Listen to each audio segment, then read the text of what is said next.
Nanisy tsindrim-peo tamin'ny tsy fitoviana eo amin'ny fijerena sy ny fandraisana an-tanana ny zava-misy sy ny tranga maneran-tany ny filohan'ny Repoblika Andry Rajoelina nandritra ny andro faharoa ny fivoriam-bean'ny vondry ny firenena mampiasa amin'ny ampahany na manontolo ny teny frantsay no marihany tamin'izany ny tsy fahampian'ny vola entina miady amin'ny tsy fanjarian-tsakafo izay mahafaty ankizy miisa hatramin'ny 3 tapitrisa isan-taona aty Afrika ensakilany sy ny firaraky ny vola atobaka amin'ny ady any Ukraine izay efa mahatratra amin'ny 2 tapitrisa euro etsy andaniny raha ny filazany. Nanentana ny firenena mpikambana amin'ny OIF andray anjara bebe kokoa amin'ny ady amin'ny tsy fanjarian-tsakafo araka izany ny filohan'ny Repoblika ary nanosika azy ireo hisehatra misimisy kokoa amin'ny fanovana ny rafitra iraisam-pirenena.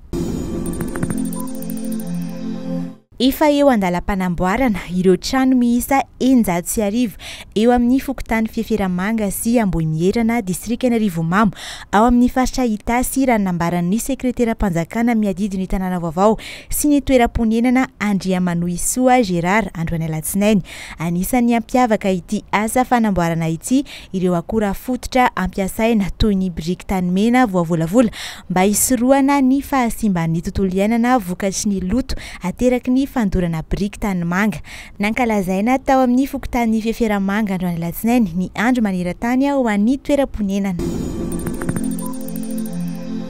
Manentana ny mponina sy ny sampandraraha-panjakana mba ampiasa fiara elektrika mifanaraka amin'ny tontolo iainana ny ministeran'ny tontolo iainana sy ny fampandrosoana lovain-jafy nandritra ny fankalazana ny andro iadina amin'ny fandotona ny setroky ny fiara malalahady. Nisy ny diabe nentina nanamariana izany andro izany izay nandraisan'ireo olon-tsotra fikambanana ary mpitandro ny filaminana anjara sady nanehoana ireo karazam-pitaterana manaja ny tontolo iainana ho malalahady teto Antananarivo.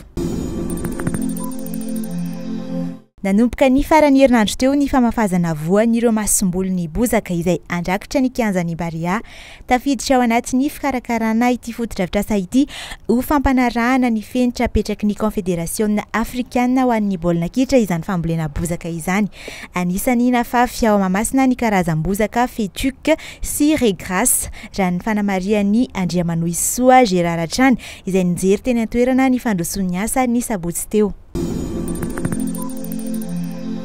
Eo amin'ny taranja basketball anaram-boninahitra rososina no azon'ny ekipan'ny Gendarmerie-pirenena ny GNBC izany ho malalahady taorian'ny lalao famararana ny fiadinan'ny tompondakan'i Madagasikara. Teo amin'ny sokajy lehilahy dia voatanan'ny ekipan'ny Gendarmerie-pirenena ny amboara izay efa azony tamin'ny taondasa raha nandresy ny Ascut tamin'ny isa 7-70 no 2-70 izy. Mbola ny GNBC ihany koa no nandrombaka ny anaram-boninahitra eo amin'ny sokajy vehivavy taorian'ny nandresy ny ekipa ny Mbitool izay tompondakan'i Madagasikara nandritra ny 4 taona ny fanesy tamin'ny isa 7-70 no 5-70 no nandresen'ny GNBC vehivavy ny Mbitool.